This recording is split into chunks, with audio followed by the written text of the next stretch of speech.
a matter of time, dark skies and howling wind. And welcome back to the Traveling with Spinoza YouTube channel. I have a gear review that I'm pretty excited about to share with you today. I guess about a month or so ago, I started looking at getting a new pack. Currently, I have the ULA Circuit, and I really like that pack. That's a really good pack. It's one of the more popular packs for AT hikers, but it's a 65, almost 65 liter pack. It's got a lot of volume, a lot of space, and I was just thinking maybe if I could get a pack that was a little smaller, thus it would force me to really scale down the amount of stuff that I take with me. I never have been an ultralight backpacker. I never have strived to do that, and I'm still not trying to do that today. But I do want to lower my weight and the amount of stuff that I take, because I tend to pack things I don't need, particularly food. That's I think a lot of people do that. They overpack their food, because the last thing you want is to be out there and not have adequate food. So that is a common issue. But I just want to be more economical in my packing habits, and try to streamline what I take on a hike, because a lot of stuff that you take you don't end up using, and so I would like to have a pack that would kind of force me to do that. And the pack that I have found here is the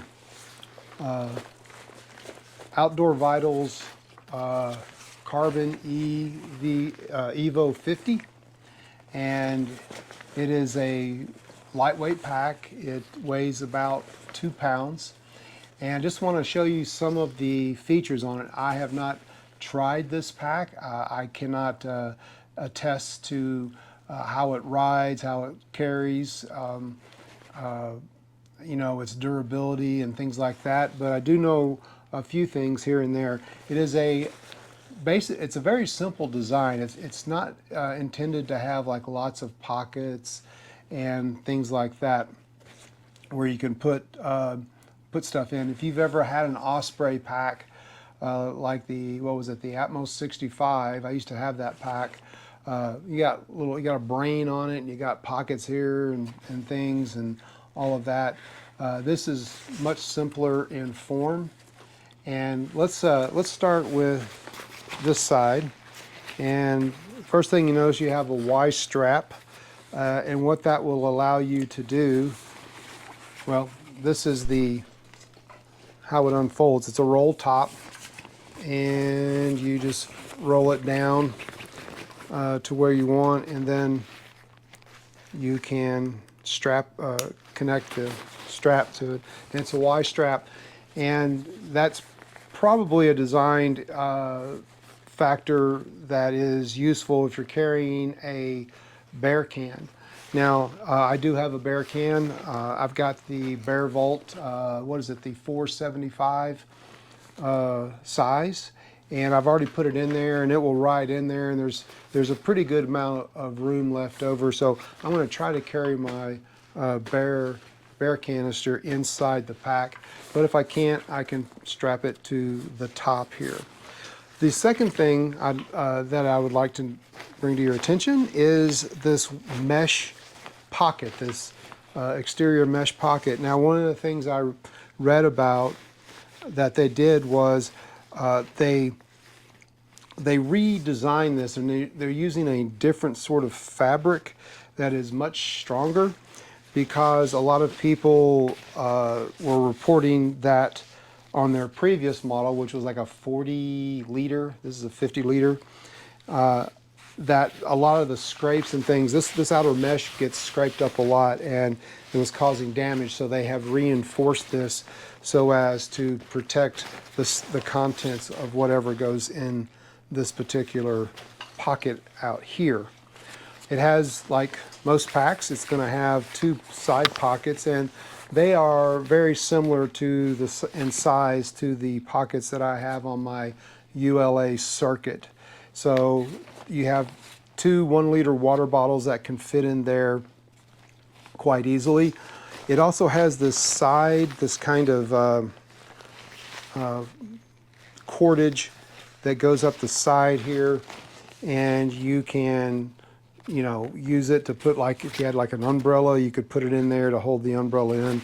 It has a tightener at the top that you can use to tighten the load itself, as well as anything that's on the outside of the pack that's going in the pocket. So that's on each side. On this side, you've got your load lifters right here. Now, one thing I will say about the straps on the pack, they're thin. They're strong, but they're small, and so are the buckles. They're a little small. So if your hands are like really cold, it might be a kind of a pain to open and close some of these buckles. So just something to keep in mind. That's true with the load lifters as well. I mean, you don't have to unhook them or anything, but they are a thin sort of strap. I'm not exactly sure what sort of material they're made out of, and if I have any issues with it, I'll let you know at a later date. Backpacking season is probably a month, anywhere 4 to 6 weeks away. We're in a heat wave right now, so nobody is hiking, at least nobody that I know. I'm sure there might be some people out there, but no one's doing any backpacking, that's for sure. So anyway, you got the load lifters there. The shoulder straps themselves are very thick, and that's nice because it will make it more comfortable for you to carry. It also has a grab handle, I guess you could say, a strap here that you can grab and pull your pack up with if you are suspending your pack, hanging it up on a hook of some sort.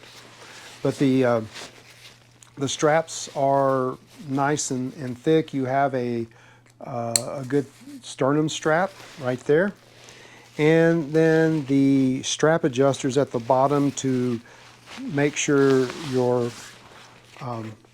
pack is riding on your back are down here at the bottom. And again, they are a little thicker than what you have up here. Well, maybe not. They're certainly thicker than the Y strap on the top of the bag, but I guess these have to be thicker. They're doing more work. So that's essentially it for the front. Now the hip belt is also nice and thick. You see the hip buckle here, and the straps here are nice and thick. I have no concerns about those whatsoever. You got the adjuster on the side. You pull to adjust as you need to. The pockets themselves seem to be pretty generous. I measured them. They're right about 7 inches long, and they seem to have a lot of space for things you want to carry. Although I'm not sure, I don't know if my phone would fit in here. It would be close, but I don't think it would actually fit in there as such.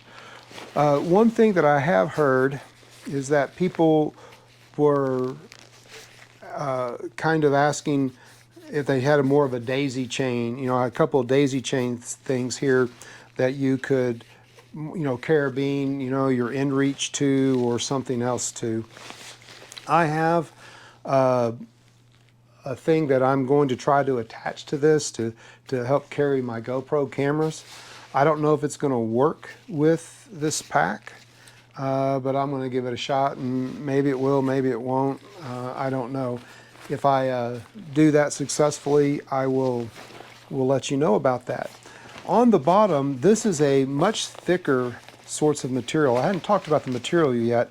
From what I understand, they on their previous 40-liter pack, they had a thicker, more water-resistant fabric. They have a different fabric now that's actually kind of soft. It's very durable still, but it's from what I understand, it's not quite as durable or strong. But what you're doing there is you're actually making a trade-off: less durable, but lighter in weight and cheaper. It makes the pack cost cheaper. But that's not to say that you are getting a cheap fabric here. You're certainly not. This is a good solid fabric, but they were able to reduce the price of the pack by using this fabric.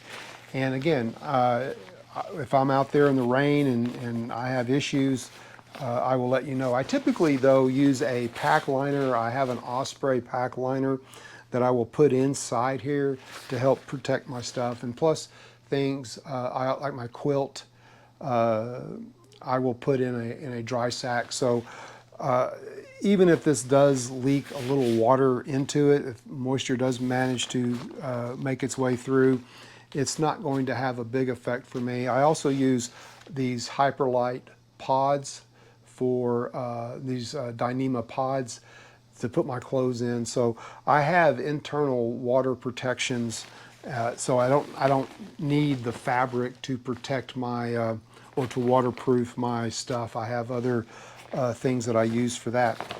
And at the very bottom here, you see these little holes here. That's designed for water, if it does get in there, to drain out and air out the pack from inside. It has these little loop places here that I've put some cord through, and I'm going to test it later on and use it to see if I can't carry my tent underneath here. I'll have to play with that a little bit, but the fabric itself down here is really really nice.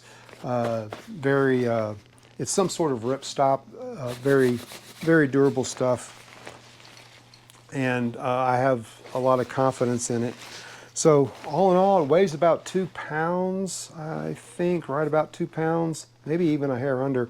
Oh, forgot it has a trekking pole loop here and a loop up here, so you could put your trekking pole in those to carry them that way if you needed to. So, like I said, simple design, it lightweight, and it will hopefully make me a more efficient packer, so that when I do pack my stuff for my trips, it will allow me to be more economical in my thinking, to bring just those things that are required, and hopefully not overpack. When I had my Osprey pack, boy, I'd carry everything in the kitchen sink in that thing, and that was just dumb. I learned a lot, and that's one reason I got rid of that pack. I just didn't need something that size. And then I got the ULA, which was lightweight, a lighter weight pack, and I really like it. I like the design. It is also a roll top. Oh, speaking of, almost forgot to mention this. The way this roll top works is you roll it down and then you hook it to the buckle like that, and then it kind of sits on top of your pack there. So it doesn't have like a side, like on my ULA, I take this buckle, and there's a strap here that comes up, and then you can cinch it down on both sides. This doesn't have that. It just goes straight across the top. So I'll have to, use it a few times to see what I think of that. I don't see any issue with that or why that would be problematic in any way. It's just a different design. So, well, I guess that's really about it. Like I said, I haven't used it, and I'm looking forward to using it and see how it does, see how it rides, how it feels. And I will come back later on after some trips and kind of maybe give you an update on my on how it went and what I think, if my thoughts have changed about this pack between now and then. I'll let you know about that as well. So anyway, might want to check this out. Go to the Outdoor Vitals website, look at their spec sheet, what they say about it. There was actually a little podcast that they had where they talked about this pack in a lot of detail, and I thought I'd give it a try. And it's right about, I think I got it on sale about $235. I think was the price at the time. That was on sale. I think when it's not on sale, it was around $269. So that's the price range that you're looking at for this particular pack. All right, that's all I got for you today. Thanks for stopping by. I hope you found this educational, beneficial in your backpacking decision making. And good luck, and I'll see you next time. Goodbye.